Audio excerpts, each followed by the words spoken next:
Qué bueno que se hizo la modificación, la corrección y podemos llevar el acta a como estaba originalmente prevista, conociendo este expediente del primero y después dando lugar a la discusión del segundo expediente, que es el de pensión adelantada del OIJ.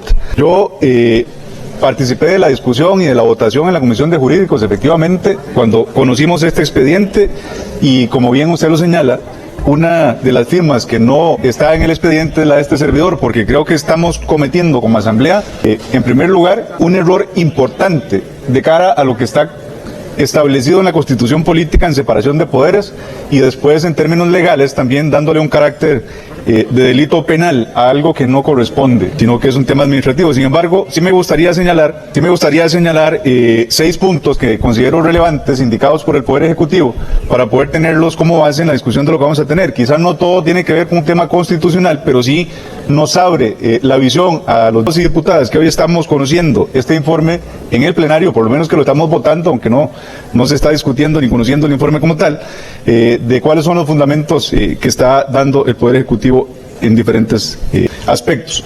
Lo primero que señala es que hay una violación a la autonomía municipal y de instituciones autónomas, la ausencia de consulta a instituciones autónomas y municipalidades, pese a que el informe de servicios técnicos la señaló como obligatorias. Es violatorio de su autonomía, en particular porque la sanción es genérica y aplicaría para jerarcas de esas entidades que también reglamentan leyes sin que éstas hayan podido pronunciarse. Entonces, vea usted, estamos sometiendo también a una ley que les obliga a reglamentar cuestiones que pueden aplicar en el carácter municipal y no le dimos la oportunidad a ninguna municipalidad ni a ningún órgano de representación municipal de expresarse con relación a este proyecto, lo cual evidentemente también transgrede lo señalado por servicios técnicos, que son consultas obligatorias, no hechas y no consideradas ni en el informe ni en el trámite del expediente. En segundo lugar, hablaría de la violación al principio de seguridad jurídica.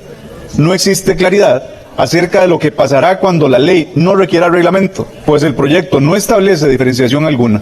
Tampoco existe certeza sobre quién pesaría la sanción en caso de que un ministro renuncie y su sustituto ingrese cuando sea materialmente imposible cumplir con el plazo de la reglamentación. Entonces, fíjese usted, en primer lugar, hay leyes que no requieren reglamento, o sea que la ley per se es suficiente para interpretar la voluntad del legislador, y entonces esa ley, a la luz de esta que se quiere aprobar hoy, o que se quiere, digámoslo así, enviar a la Sala Constitucional y que el Ejecutivo vetó, esta ley lo obligaría a reglamentarla, porque si no estaría entrando en una falta inclusive de tipo penal, que eso es ahorita algo que voy a mencionar. Entonces no tiene sentido, o sea, estamos más bien aumentando burocracia en este Estado, que ya de por sí está plagado de burocracia, en casos en los que no es necesario en absoluto tener que reglamentar.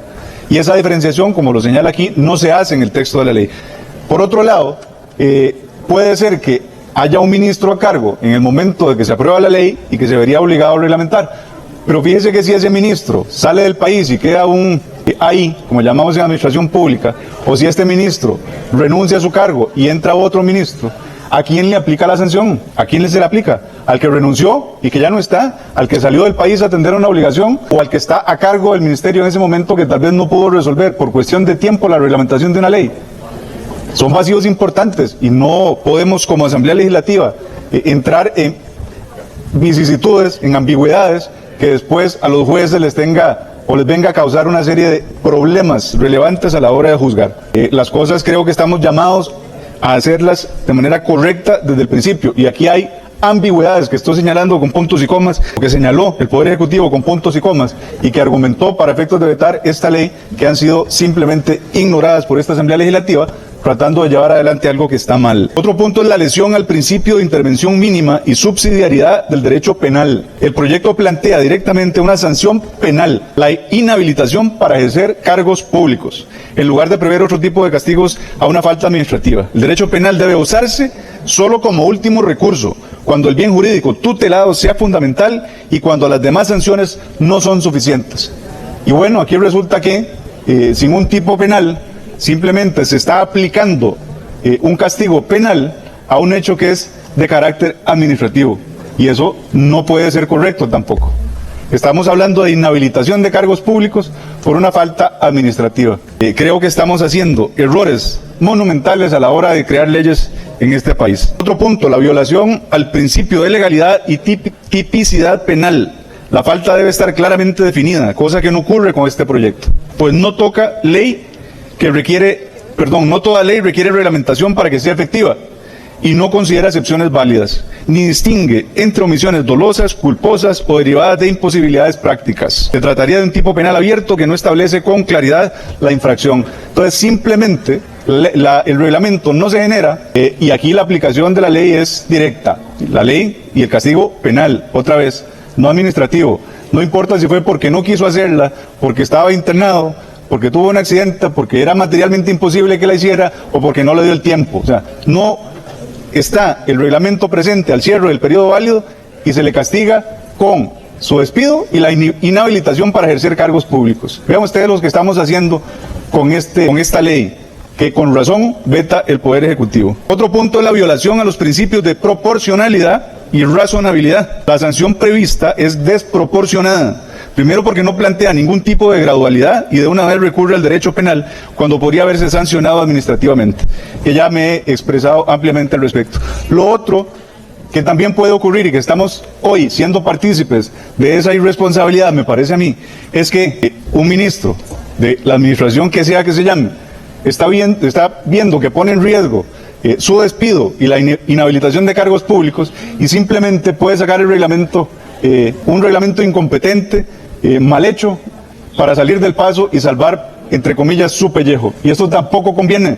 Me parece que la generación de reglamentos es un hecho muy serio en la administración pública como para poder tomarse a la ligera. Y obligar en un plazo definido a reglamentar me parece un riesgo importante para la misma administración al después generar documentos que no satisfagan lo que está en el espíritu de la ley y que no necesariamente se traduzca a un reglamento válido para tener las implicaciones que la ley busca. Entonces no puede ser que estemos nuevamente legislando en esa dirección. Y lo dejé de último porque me parece que es bastante enfocado a lo que ahorita estamos discutiendo, que es la constitucionalidad de los hechos. La violación a la división de poderes. La reglamentación de la ley es una función constitucional asignada al Poder Ejecutivo y otros poderes no pueden establecer sanciones o plazos para realizarla. La creación y modificación de las leyes de la República es claro que le pertenecen a la Asamblea Legislativa. La reglamentación de las leyes que emite la Asamblea Legislativa es claro que le corresponden al Poder Ejecutivo. No tendría ningún sentido que el Poder Ejecutivo le establezca plazos a la Asamblea Legislativa para el trámite de expedientes de ley, para el trámite de expedientes de proyectos de ley. No puede ser que aquí venga el presidente y diga: los proyectos de ahora en adelante, Asamblea Legislativa, van a tener un plazo de 3 meses para tramitarlos. Y si no, lo que viene es una sanción penal. Si ustedes, diputados de la comisión, por ejemplo, no cumplen en tiempo el trámite del expediente legislativo, eso sería absolutamente inaceptable, porque es una intromisión de poderes, porque no le corresponde al Poder Ejecutivo el trámite de los proyectos de ley, sino le corresponde a esta Asamblea Legislativa. Lo mismo estamos queriendo hacer, Asamblea Legislativa, al establecer las condiciones al Poder Ejecutivo sobre las cuales debe emitir los reglamentos. Esa función constitucionalmente está dada al Poder Ejecutivo y la Constitución le da también libertad al Ejecutivo para efectos de poderla realizar. No está concebida en la Constitución política marcos adicionales más que la responsabilidad dada. Y con eso me refiero a que no hay plazos y no se estipulan en la misma ningún tipo de sanciones y mucho menos de carácter penal.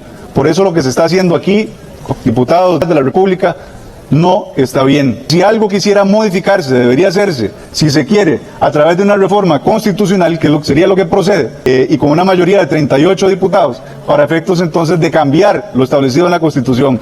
Pero la Asamblea Legislativa, a través de una ley como esta, no puede atribuirse la potestad de establecerle un marco de actuación al Poder Ejecutivo en algo que constitucionalmente le ha sido entregado con la libertad absoluta de hacerlo como mejor cree posible hacerlo.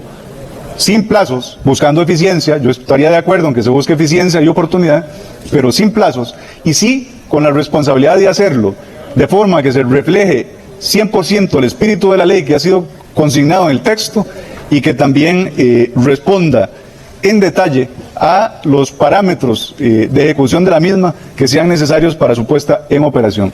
Entonces, estos argumentos los considero absolutamente válidos, pero para los efectos, todos los 6 que les compartí, pero particularmente el de constitucionalidad y el de intromisión de poderes de la República, es el que me parece inaceptable en este proyecto de ley también, y que hoy estamos en la capacidad de votar a favor las razones de veto del Poder Ejecutivo y evitar seguir con un trámite que no tiene sentido.